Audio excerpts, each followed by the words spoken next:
No.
I keep doing things to go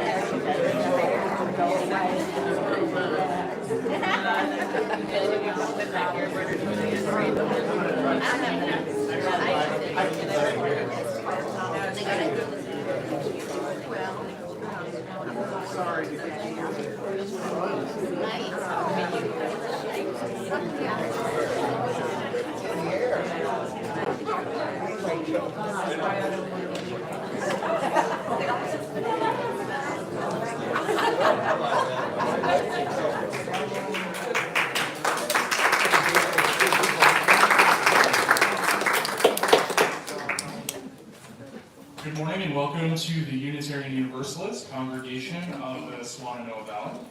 My name is Leif Nepstead and I am a member of the Board of Trustees. Here on Montreat Road, we are a welcoming congregation, standing together on the side of love and justice. Let us walk through this life with open hearts and open minds, and this is one of my favorites, we don't have to think alike, we love alike. First things, please silence or turn off your cell phones. And it's our tradition around here to welcome first and second time visitors, or for those who have just not been here in a while. So if you are willing and able, please stand and introduce yourself and tell us where you're from. So we'll start over on the left side here. Anybody new? I'm old. Y'all looking at me? Well, my name is Mike Love, and yes, I do sing for the Beach Boys. All right. Autographs later outside. And I'm visiting Charlotte, North Carolina. Welcome. Hello, my name's Margaret. I'm visiting from Sarasota, Florida, where I am a member of the Unitarian Universalist Church of Sarasota. Welcome. Oh, well. I'm Kathy. I live in East Asheville. I've been to the Asheville UU, and I originally hail from Minnesota. Yay. We're Terry and Bill Walsh, and we just moved to Black Mountain from Charleston, South Carolina, where we were active members of the Unitarian Church there, and we're very happy to be here. All right, last call on the left. Oh, glad I did that. I said you wrong. This is my daughter, Noble, and I'm from Birmingham, Alabama. Okay. All right, now it's your turn. You're on. Right. Good morning. I I'm Betsy, and I'm visiting from Bangladesh. I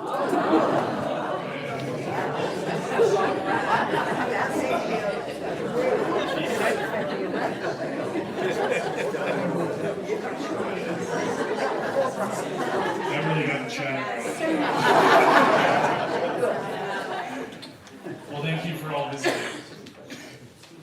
So, and we do like to take the time to do our land acknowledgement to remind ourselves that the land we are currently on was native land. We respect and value the people and culture of this land that was taken. So please take a note of the 8 principles. Actually, let me read that real quick. The UU-CSV acknowledges with respect that the land we are on today is the ancestral home of the Cherokee and of other indigenous people. The Cherokee, through stewardship, understanding, and conservation, survive and thrive in this land, and we acknowledge their enduring connection to their homeland. And also, please take note of the 8 principles of Unitarian Universalism on the back of your handouts. And announcements about happenings going on in our congregation and community can be submitted for posting in our weekly newsletter, The Current. And please check the bulletin board out in the lobby as well. So let us take the time we spend together in this place to make us braver, more compassionate, and wiser than how we arrived this morning. Let our service begin. Wonderful Reverend Mike Carter.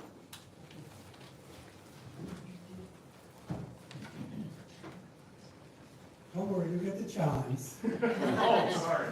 No, it's okay. People are like, chimes, chimes.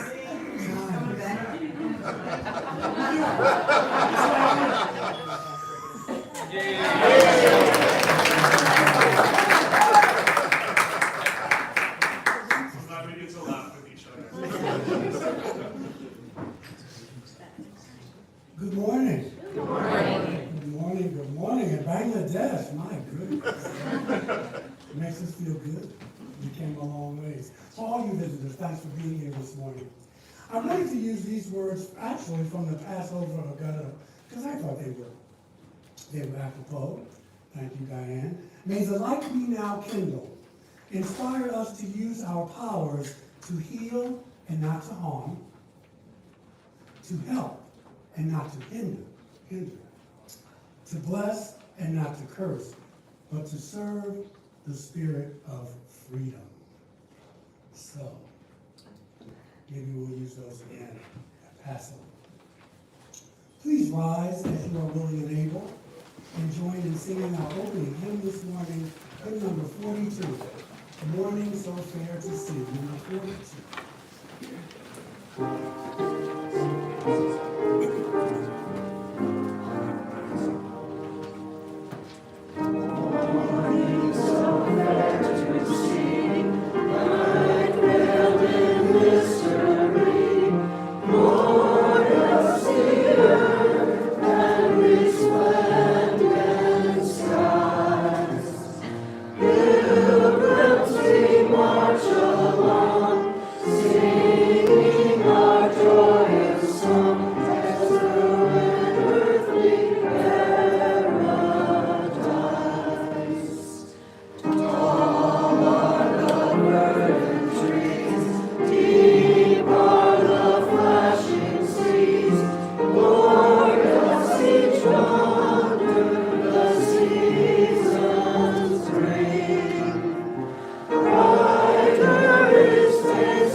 Our responsive reading is in the back of the gray hymnal, number 655.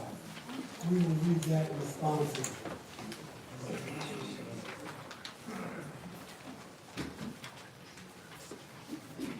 Whosoever wishes to know about the world must learn about it and its particular details.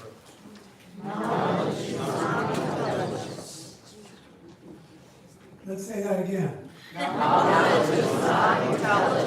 In searching for the truth, be ready for the unexpected. The same road goes both up and down.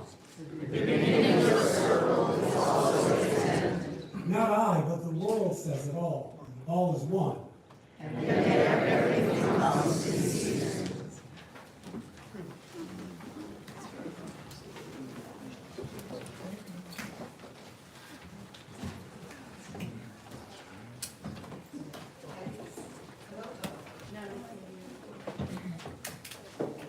It's second Sunday, and I'm Anna Linda Metzner, I'm the music director here. Some of you, along with me, probably were really looking forward to hearing Rhoda Weaver this morning. Incredible singer. But almost everybody I know has had a hard time getting through traffic. They closed I-40, and so she's not here yet. As soon as she comes, she can perform. And I'll introduce her. But I just want to mention, she's let it be known that her husband's fighting cancer for many years. And there's a basket out in the portico for her and her family. And many have already generously donated, so I really appreciate that. I hope we're going to have Rhoda. But I did bring my favorite Colombian singer, Juliana. I think it is. Okay. Embarrassing moment for Rhoda. Let's see. Yep. Here she comes. Okay. Maybe should I start introducing her? Yes. Yeah. Okay. Let's give her a big round of applause.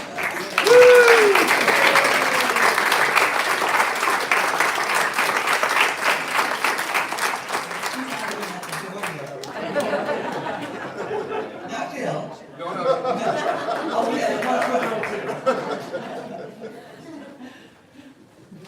See what I told you about an embarrassing moment. There's somebody back that way. Yeah.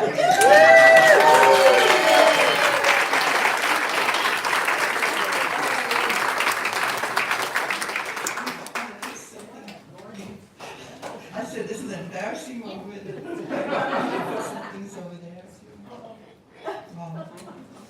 Thanks, Miss Will. Okay, are you ready to sing?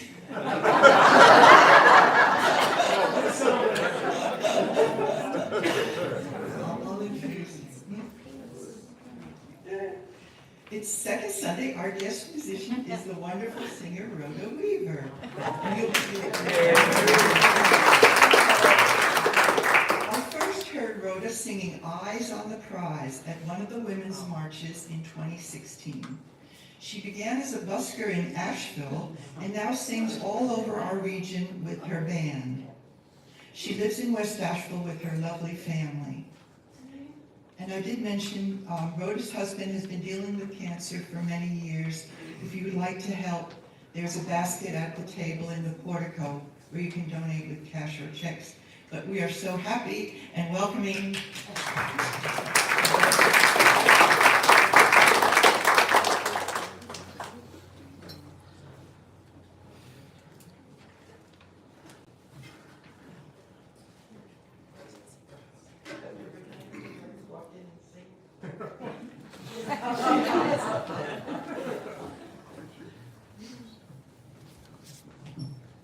I'm so sorry, guys. I had a family emergency and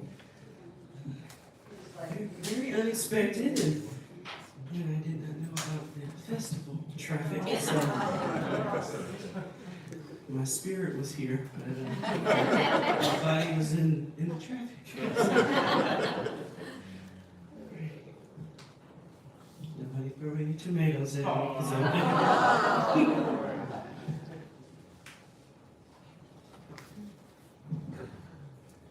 Oh Lord, my God, when I in awesome wonder consider the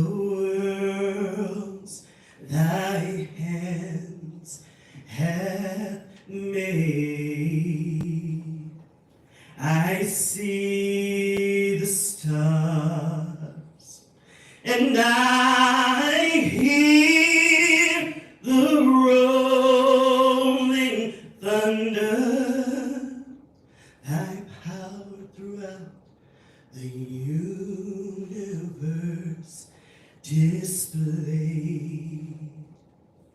Then sings my soul,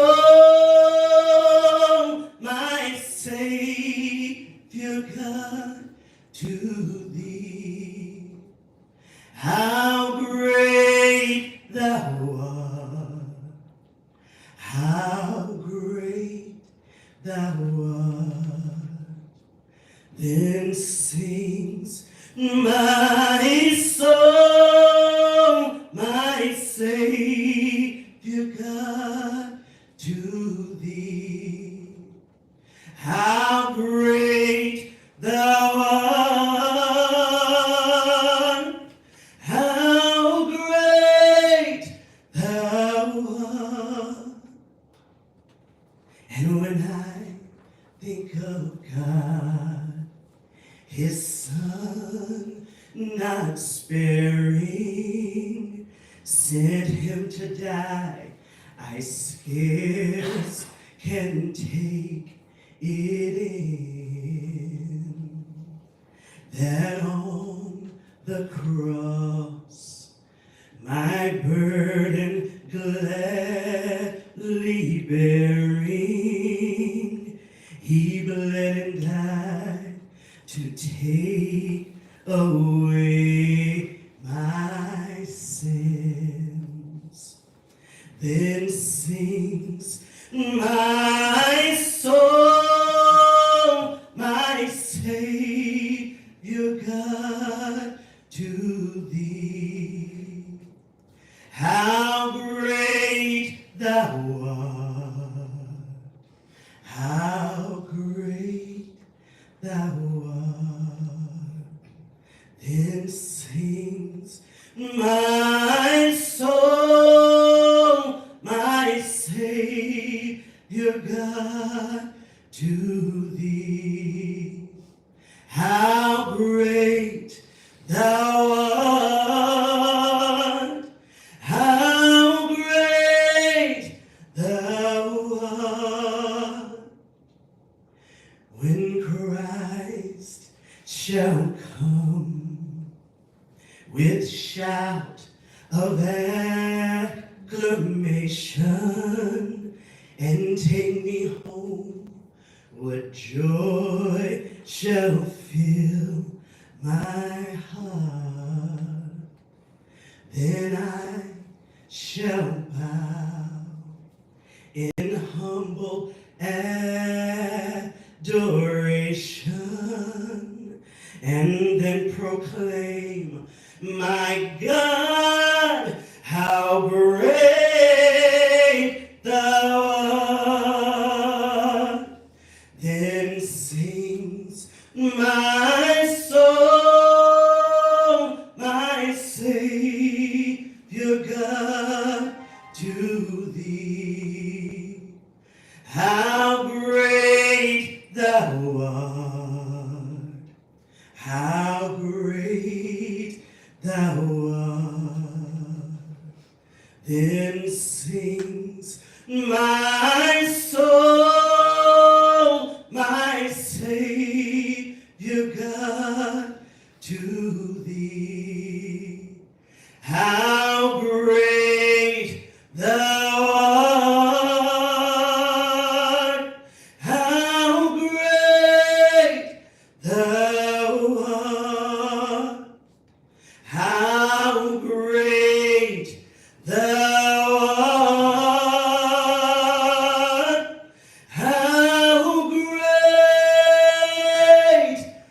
thou art.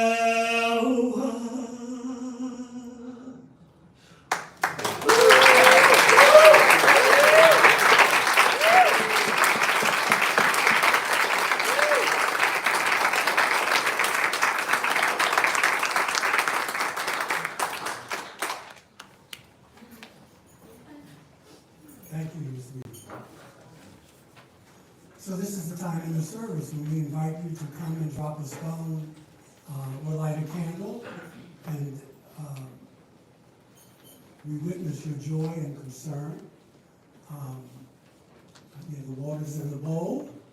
For those of you who are visitors for the first time, this is one of our UU rituals.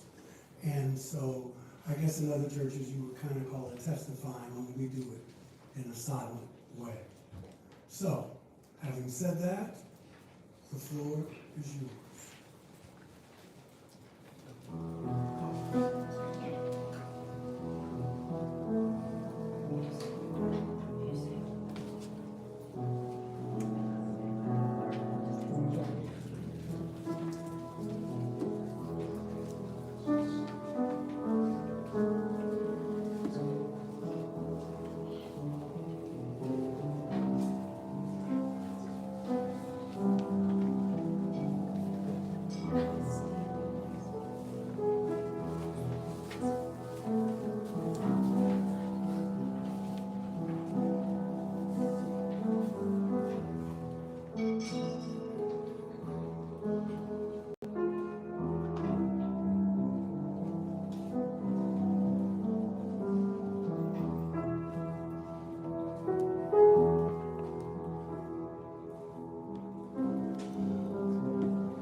For those of you who, for whatever reason, well, first of all, did anyone need me to bring you this? Okay. For those of you who, for whatever reason, did not want to come up, we drop a stone in for you, letting you know that we keep you in our thoughts and prayers.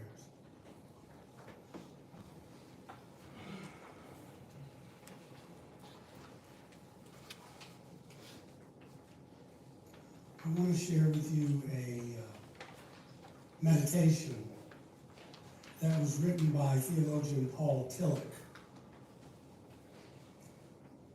It is called You Are Accepted. Accept the fact that you are accepted. So please join me in the spirit of prayer and meditation, and we will have our usual time of quiet.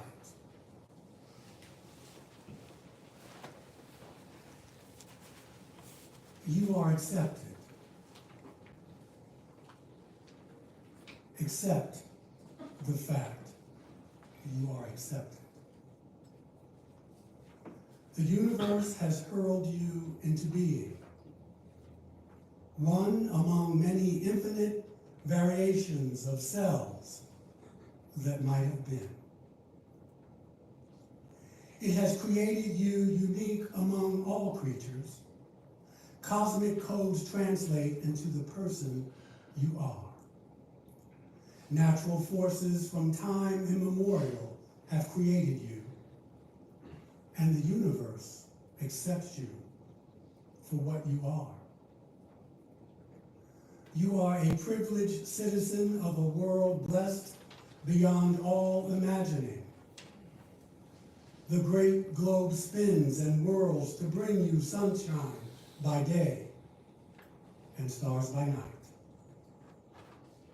The earth ball favors you with changing seasons, with air for your lungs, with food for your appetite, with shelter for your body. The world accepts you for what you are. You are a creature of history, favored by the prophets and poets who have gone before. The yearnings of men and women are the realities in which you live. The wisdom of the ages is captured in the books you read. The music of the spirit thrills your ears. History converges on you, now and here. History accepts you for what you are. The sanctity of your conscience is cherished by all. Your spirit is free to soar as it will.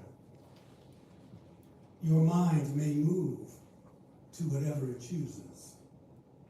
There are no fetters on your faith. One thing only remains, and it is the hardest thing of all. Accept yourself. You are accepted. Accept the fact that you are accepted. And now, while our minds are one, for this one brief moment, I leave you all with the eloquence of silence.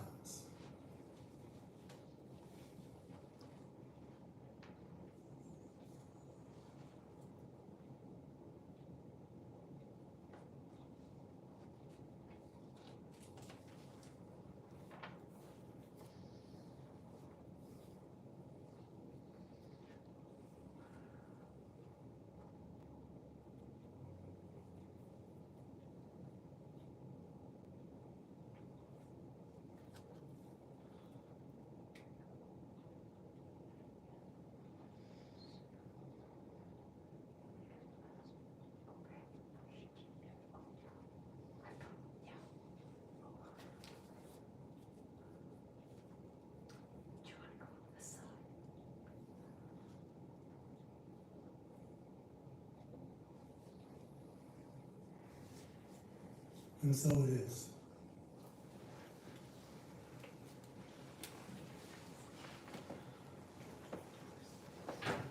William James reminds us that the greatest use of life is to spend it on something that will outlast it.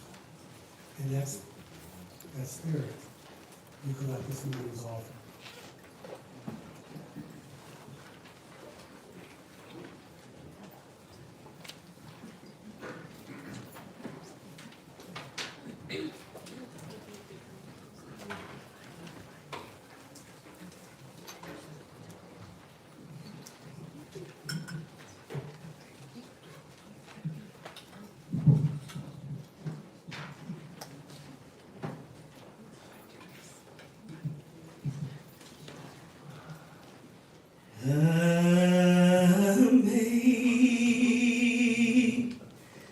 Amazing grace, how sweet the sound that saved a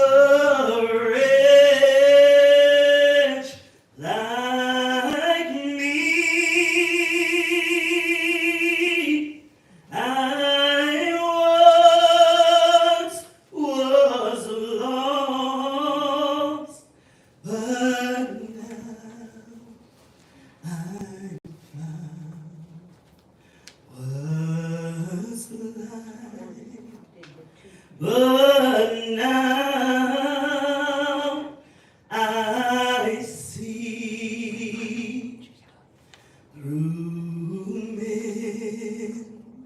many dangers, toils, and snares.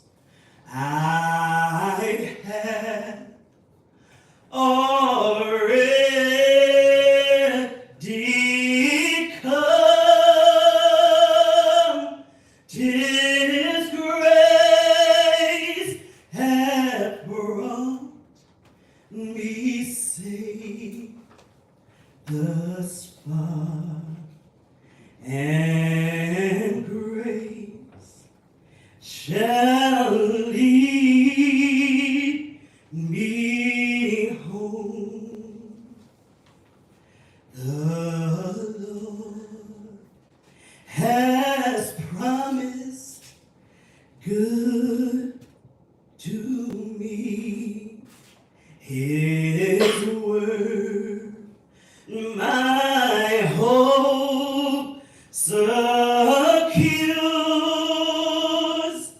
He will my shield and portion be, as long as life endures.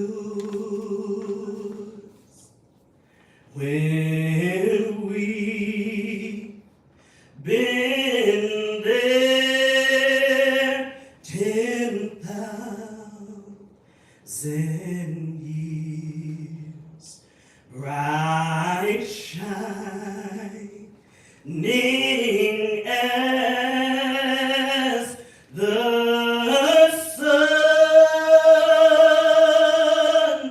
we know less days to sing God's praise than when we first begun.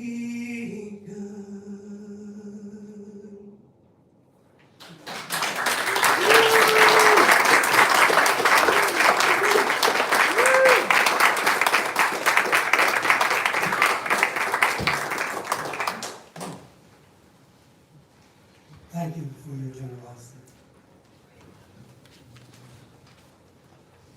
I want to talk a little bit today about the wisdom of acceptance. And I want to share a story with you. I'll keep it as brief as I can because I want to get to the content. But this is, some of you know this story about, because some of you helped me get through it. You and a Roman emperor who's been dead for 1,800 years, Marcus Aurelius. Last November, the 23rd, I was in Thomasville, Florida.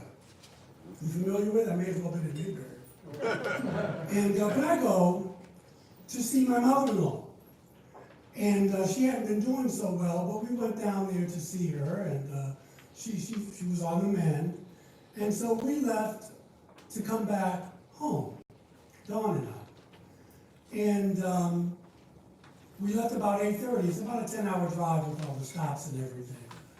And so we went the back ways because we wanted to avoid the traffic, especially when you get to Atlanta.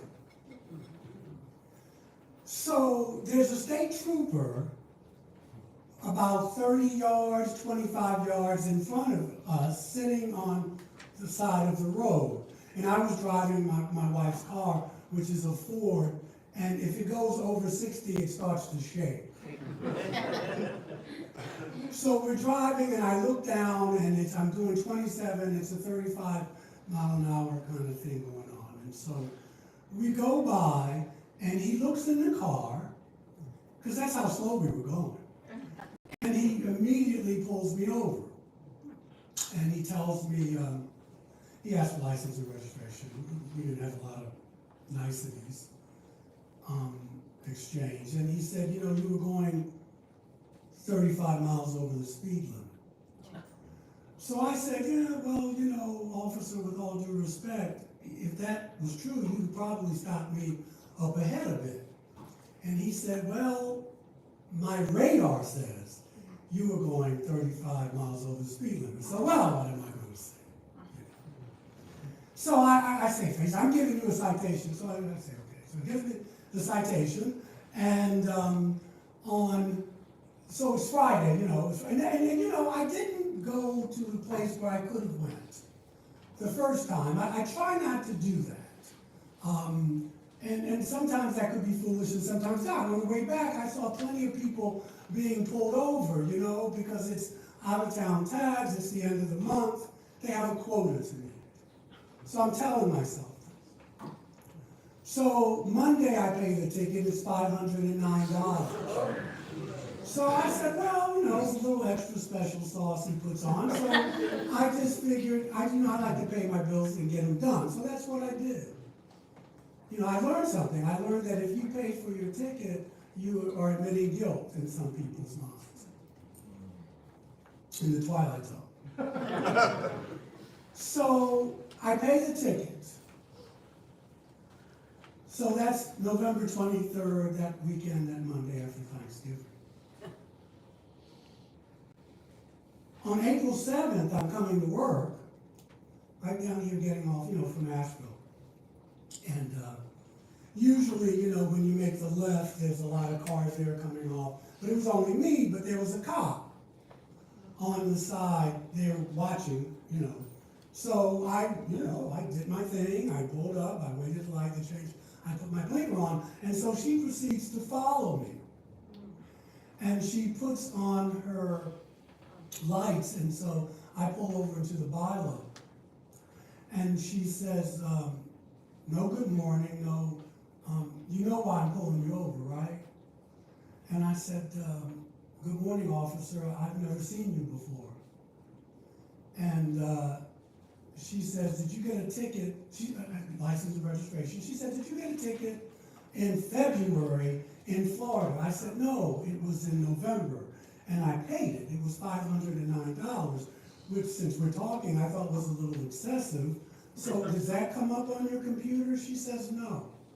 She says, but I'm keeping your license because you're driving, it's revoked, and you gotta find another way home. I said, well, could it be a mistake? No. So she gives me a court date of July 5th, and she writes on the ticket that Officer Gibson has reason to believe that Michael Carter willfully and unlawfully is driving without a license. Now, she's never met me. But I've been around a long time, so I get it. So she says they may drop this, but they may not, but you gotta get her out home. So she said, but I'm leaving. And I'm glad she did, because it was cold. I knew she was cold. And also, I needed to drive home, because nobody was going to come get me. So, I go the next day to the DMV, and they say, we see that you paid your ticket, Mr. Carter. They say, but this trooper says you were going 85 miles over the speed limit.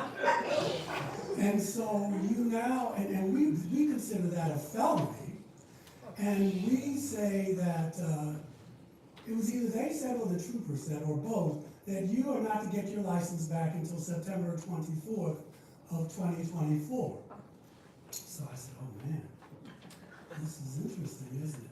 So I'm going to cut to $2,000 later and 2 lawyers, I get my license back. And some of you, I will never forget, you took me places, took me to work, which is deeply appreciated. And, I had friends, and I learned a lot of things from that, but, how to ask for help, because I'm not really big on that for myself, so that's a growing edge. But, and some people wanted me to hire a lawyer and to, just to make a bigger deal out of this. And I had my bad days, but in the meantime, I was just not going to let this brother take away my joy. My daughter had graduated from college. A friend of mine had died during that period, so it was 7 weeks without my license.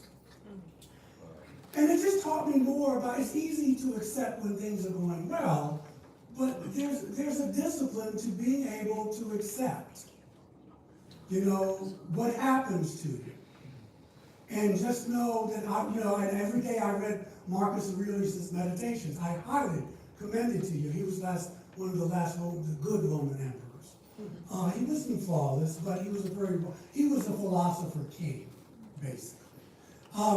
And so I want to talk about acceptance, not acceptance, because acceptance is when you exclude something or someone that you don't want, or it's something you don't want to face up to.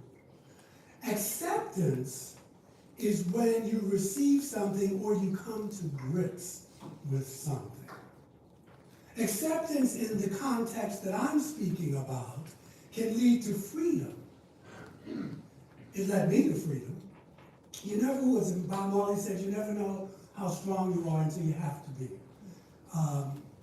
And so it's crucial that in our life journey, we learn to move from tolerance to acceptance. This is crucial.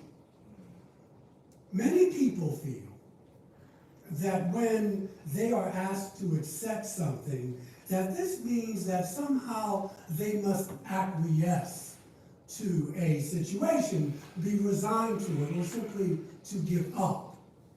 This is not necessarily true. But it must be remembered that before you can change something, you've got to be able to see it for what it is. Right? We can agree on that. Ernest Hemingway is quoted as saying that he was always suspicious of people who wanted to change the world without first taking the time to figure out what the world was really about in the first place. This is important to remember. To fully accept something, someone, or a situation, one must first see it for what it really is at that moment. The challenge to see ourselves for what we really are before we try to change or to accept someone else. That is the challenge of everyday life. The Reverend Michael Beckwith of the Agape Community Church in LA says that in the context of someone not being able or willing to accept life as it is, it takes more energy to stay in your past than it does to move forward, for you are working against the flow of life. And again, I want to be clear, no one is saying that you shouldn't fight for justice or that you should, we're not saying that. I hope you're not hearing that, because that's not what I'm talking about. Basically what I'm saying is there's a spiritual maturity in picking your battles and knowing when to play the card that you have. Sometimes you don't need to do that like that. Maybe I need to save it for something else. This is the human challenge. There are 5 things we have to come to grips with. Well, not 5 really, but basic things. Being able to accept that life is not always fair. That's just the way it is. Black, white, rich, poor, gay, straight. My white friends were like, hey man, that's driving while black. I later figured maybe it was. But, so what? You know, things happen. You pick and choose. Being able to accept that people are not always going to be loving towards you. Right? Being able to accept that people are not always going to be loyal to you. I think that's 3 things. The 4th thing is being able to accept that everything changes and ends. And 5, being able to accept that things do not always go according to plan. Once you can wrap your mind around that and live it, not just know it up here, your life is easier. Your life is easier. These 5 facts will test you many times along your journey. This is what it means to be accepted. In Eastern thought, as we touched on 2 weeks ago when I was in the pulpit, one is taught to go with the flow of life, not try to engineer, not try to control and manipulate at certain times. In the West, we are taught that we are in control of life, and that people in it we are in control of. Reinhold Niebuhr, the American Protestant theologian, composed a prayer, right, that has become the cornerstone of every recovery movement.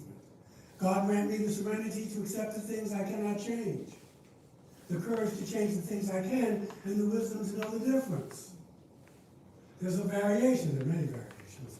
Someone wrote in about God grant me coffee to accept the things I cannot change, and wine to accept a very tempting variation. But there's another variation. God grant me the serenity to accept the people I cannot change, the courage to change the one I can, and the wisdom to know it's due. It's me. It's me. Simple and profound wisdom here. This is the core challenge of life, and yet we believe that these things somehow don't apply to us. Yet when we resist this wisdom, we are resisting the reality of life. And then our life becomes one of despair and frustration and sorrow and disappointment. There are some things that are simply built into what it means to be alive on planet Earth, especially as a sentient person. It just comes with it. When you say, I'm coming, for those of you who believe that, that's why some people don't. Well, they turn around. Well, they say, really? The spiritual genius that manifested as the energy of the Buddha knew this. The spiritual energy that manifested as Yeshua. You know, for instance, he said, the poor you will have with you always. Now, he didn't say you should never try and help the poor. He just said this is part of life. He didn't feed all the poor. Right? Not unless there's another gospel you've found somewhere, dug up.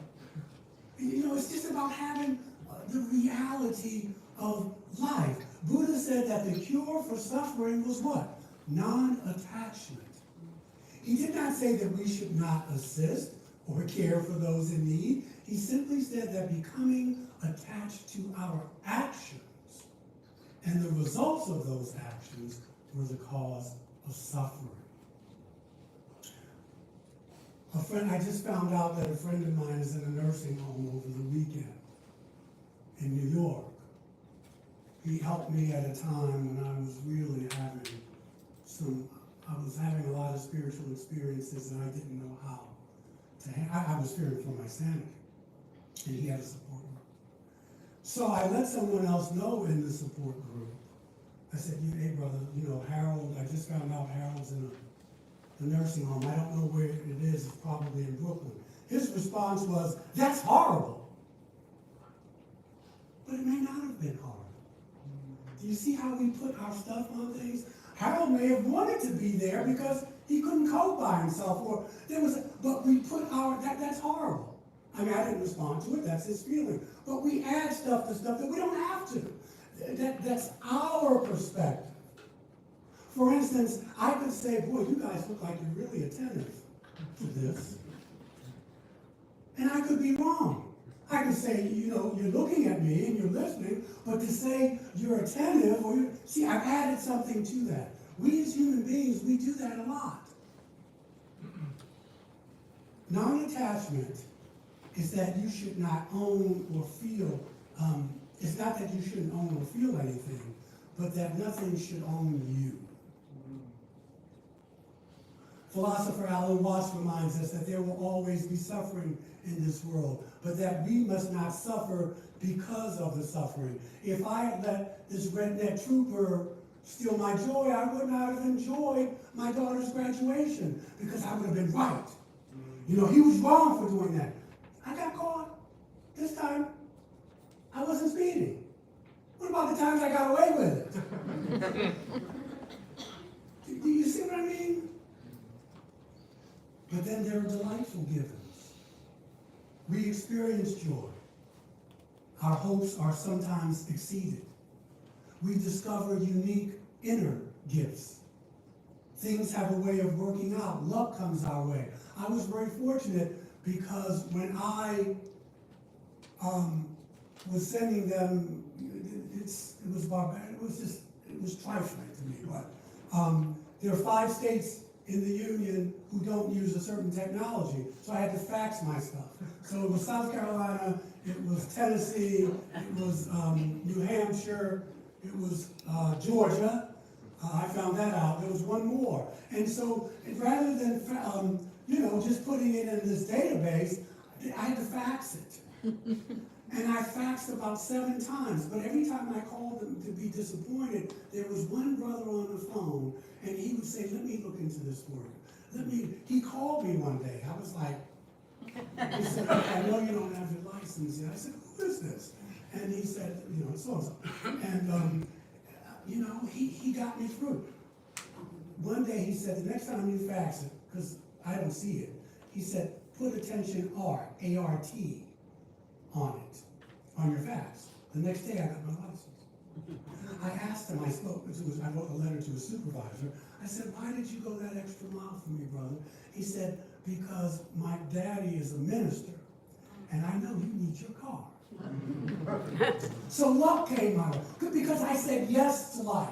Not why is it unfair, not why did he stop me, not why did they get me this time, but did you just say yes to life? To life. It's easier to say yes than to say why. Right? The story of the Buddha tells you this. I'm not going to go into the whole thing. You know, his father tried to shield him from life, old age, death, sickness. And he went out in the world. He said, man, I got to do something about this. I can't stay sheltered like this is not going to happen. And I use this illustration not to promote Buddhism, but that this tradition emphasizes the importance of seeing through our own illusions and facing up to life in order so we can be fully who we were meant to be. The question is that when we land with a thud after life has knocked us down, what is the lesson to be learned here? And sometimes there is no lesson. Sometimes if it looks like a dog and cracks, I just had bad luck that day. The lesson was, how am I going to navigate this? What is life? What is the situation trying to teach me? Perhaps I'm not as accepting of difference as I think I am. You know, you are famous for that. We really are, because we're privileged and because we're educated and because, and we forget that things can happen and you can be tested. In this way, we can check the ego with its constant neuroses of fear and judgment and control and expectation and complaint. When we say yes to life, we say yes to all of it. All of it. We begin to get it that anything can happen to anyone at any time. We're not exempt. Anything can happen. We begin to get it that we must accept others and their personalities and habits. We don't have to like them. That's not the issue. We don't make exceptions, though. The poet Rumi says, if we are irritated by every rub, how can we be polished? How can we be polished? Remember the wisdom of the Roman playwright, Terentius. He said this, homo sum una nihil a me alienum puta. I am human. Nothing human is alien to me. Nothing human is foreign to me. This is the wisdom. He was a slave, and then he was set free and became a famous playwright in Rome. He's not shocked or thrown off course by what human beings can do to each other. He sees the altruistic heights that we can reach, and he also sees how dirty and low down we can be to each other. This is what it means to be a human being. And if you're still shocked by that, you better wake up. Shakespeare puts these words into the mouth of King Lear. A most poor man, made tame to fortune's blows, who by the art of knowing and feeling sorrow is what? Pregnant to good pity.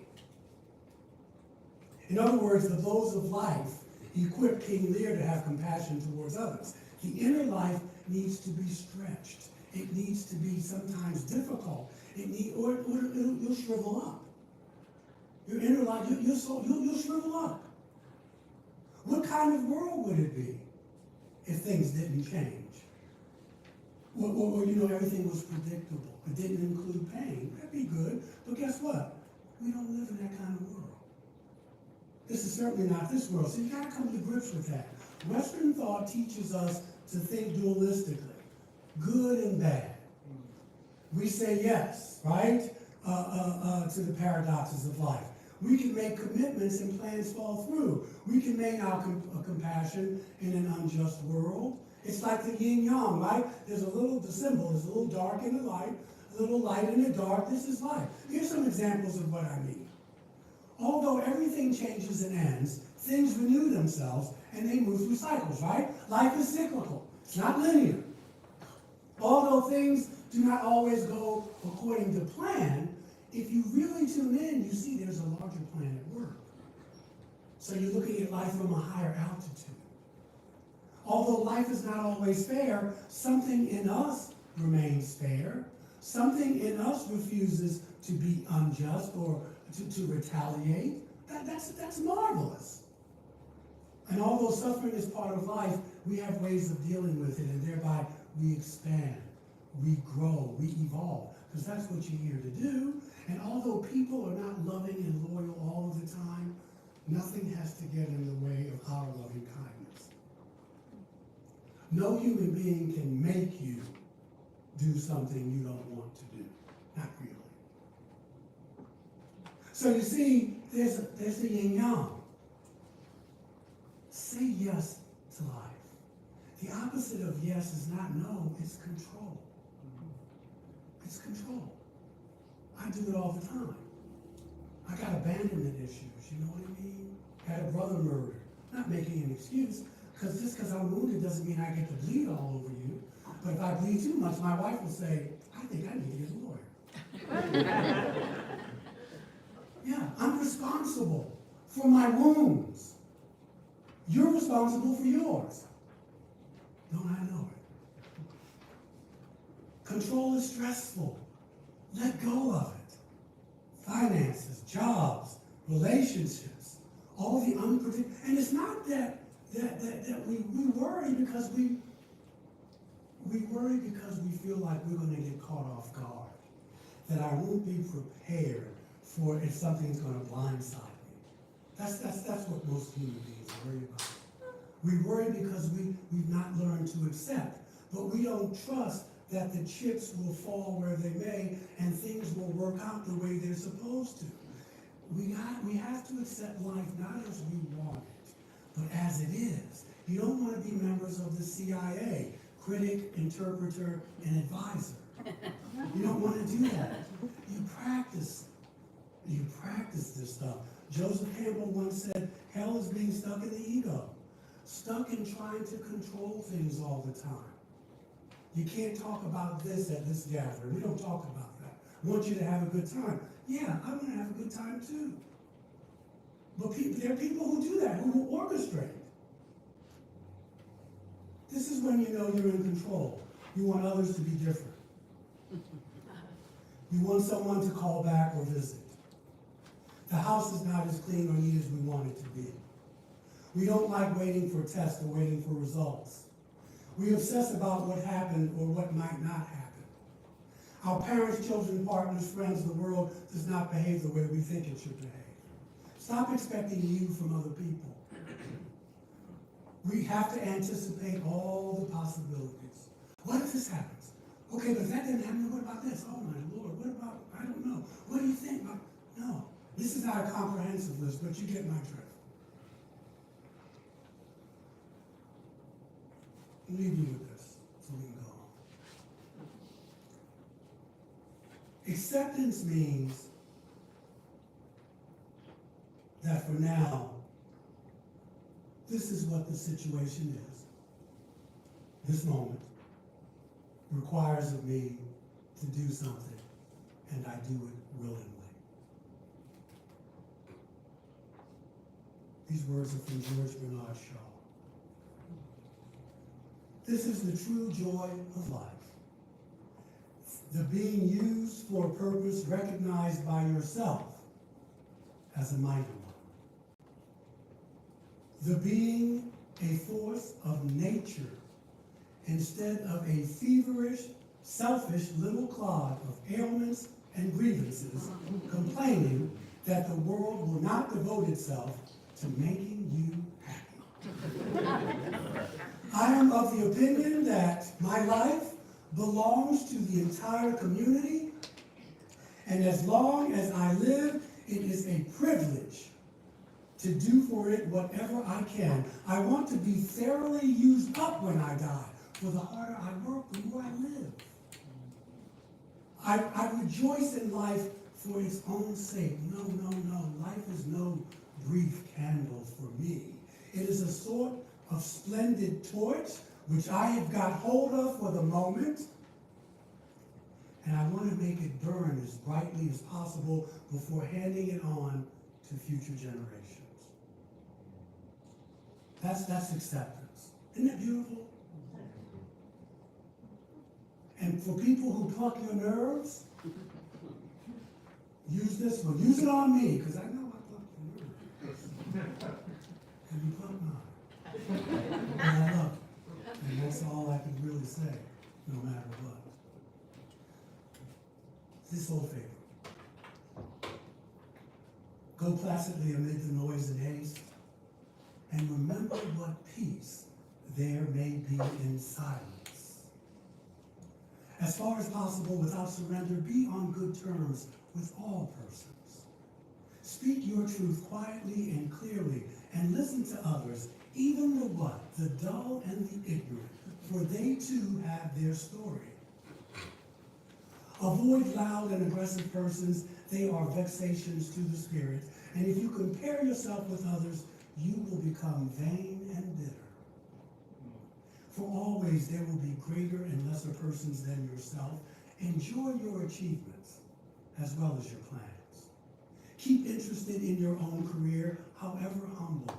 It is a real possession in the changing fortunes of time.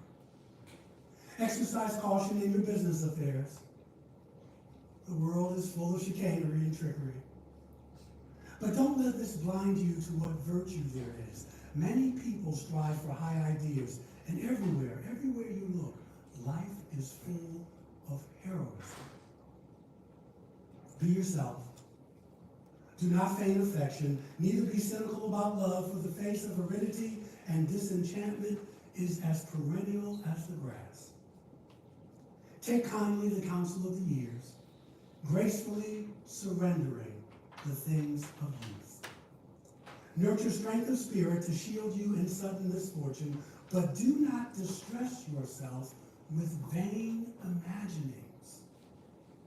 Many fears are born of loneliness and fatigue.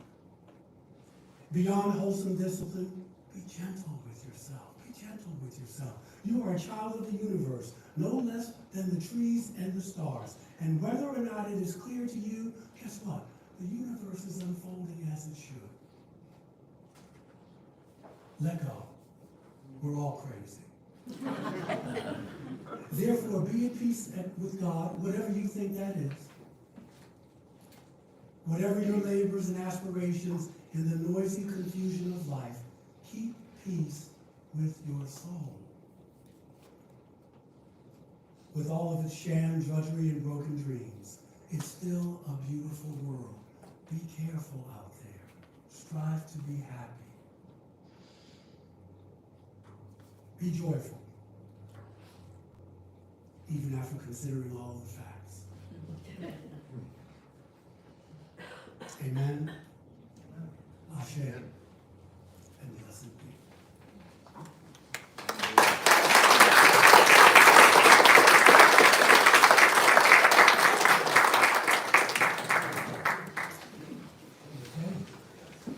Our closing hymn, number 34, please rise as you are willing and able.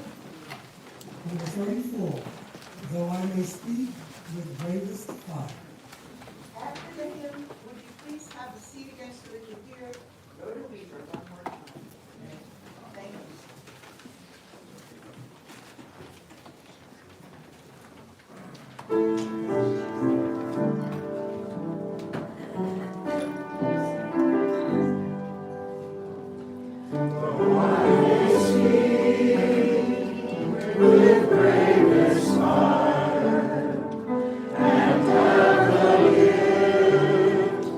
To all his fire.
can we give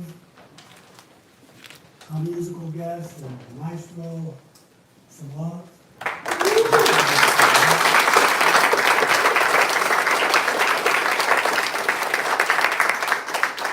All right. These are the words I found in the hymnal. I was trying to find something different. You hear the same thing every week. Live simply, gently at home in yourselves. Speak the truth or don't speak at all. Crave peace for all people in the world, beginning with yourselves. And go as you go, with the dream of that peace alive in your heart. Have a wonderful afternoon.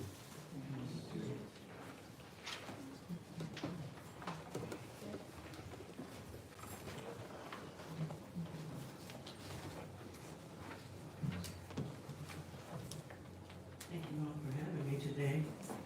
And I'm here. I had to accept that I was not ready to sing because I am a sparrow. So I'm too disappointed. I don't know about tomorrow. I just live from day to day. I don't borrow from its sunshine, for its skies may turn to gray.